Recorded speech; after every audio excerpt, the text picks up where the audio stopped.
last night, the Indiana Pacers won 129-100 over the Cleveland Cavaliers, take commanding 3-1 lead. The Cavs just got punched in the mouth. 61 combined points from Pascal Siakam, Obi Toppin, and Miles Turner. It was an absolute drumming. And this is a game where Tyrese Halliburton only had 11 points, but they didn't need him. This is just something where the Cavs just look outmatched from the jump. I expected the Cavs to come out with that energy of being desperate, especially after winning game 3, thinking we can tie this up, we can head back to the crib, and we can pull this thing back in our favor. The Pacers came out right away and did not let them to even get their feet in it. Now, that score, 129-100, does not tell the story. That game was not that close. This team put up 80 points in the first half. This was a 41-point lead at one point. And to me, I'm just very impressed with the Pacers. Me and Pat, we've been talking about this since the playoffs started.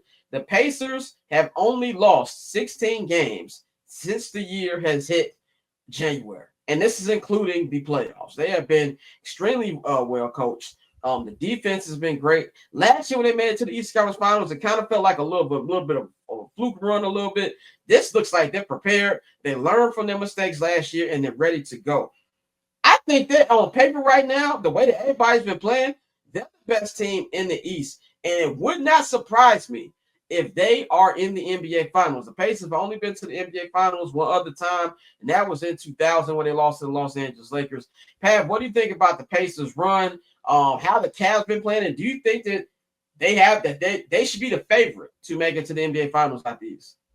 I mean, I think obviously the Pacers have been playing incredible. It's been a full team effort.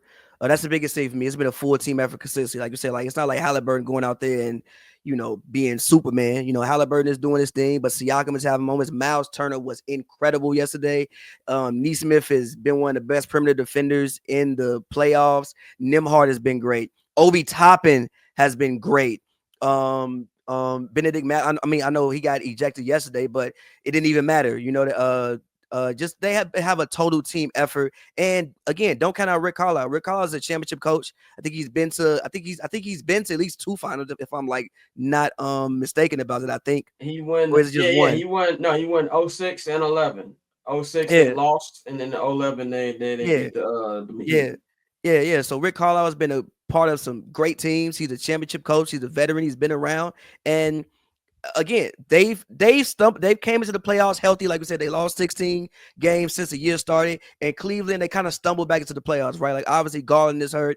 Evan Mobley sprained his ankle. I also think that maybe Cleveland, they shouldn't have lost game 2. I think giving away game 2 the way they gave away game 2, because now this would be a 2-2 series heading back to Cleveland for, I think you're heading back to Cleveland for game 5. And I think they put a lot on Donovan. Like Donovan put his cape on trying to be Superman. And I think it kind of wore him out a little bit. We'll see about his status for game 5. He had the ankle. I wonder if it was a closer game. Yeah, you're right. It was A.V. Johnson, but he was really good. You're right. That was. You're right. A.V. Johnson was no 6. Yeah. But he won in 2011. Yes. And Rick Carlisle was also really good with the Pacers. I think he was with the Pacers, or was it the Pistons? He's with the Pacers, but he was the Pacers after the Pistons. Yeah, but the Pistons fired him for Larry Brown after they made this conference finals and lost to the Nets. Yeah. But either way, he's been a part of winning for a very long time. But yeah, so I think they put a lot on Donovan, and Donovan is kind of he might be breaking down a little bit. Obviously, like he was out the other night with the ankle after halftime. I wonder if that game was closer, would he have played? But I don't think that all is completely lost for Cleveland yet. They just got to literally take it one game at a time. Like as long as they can just play game, I mean, obviously game 5 season online, but literally come out with the urgency, win game 5. You get to game 6. If Indiana lose that game 6 and they go back to game 7 for Cleveland, I don't know. So I don't think all is lost for them. I think that game 6 is Indiana's game 7 because if they can take it there.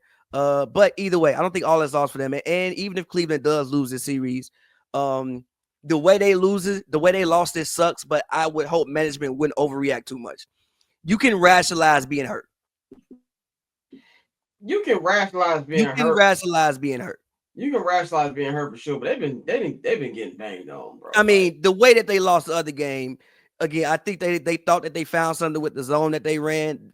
Clearly, it didn't in game 4. They didn't find anything because they were just a whole bunch of open shots. Everybody open. Miles Turner hitting step back threes. But at the same time, if Darius Garland really got a toe issue that would keep him out for 2 weeks, but he's playing and gutting through it.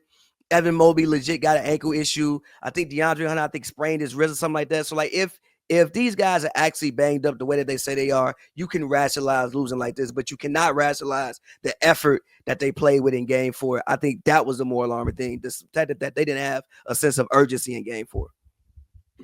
Yeah, and I also think, too, I feel like they're really relishing in the underdog thing. Like, the Pacers have never been a light team. Like, I think the most like Pacers team was probably the Mountains in the Palace thing. Because they had Ron Artest, had Jermaine O'Neal. Even though people didn't like Reggie Miller, it was Reggie's last year. And I think a lot of people wanted Reggie to get that ring. And that, to me, on paper, was the best Pacers team I've ever seen.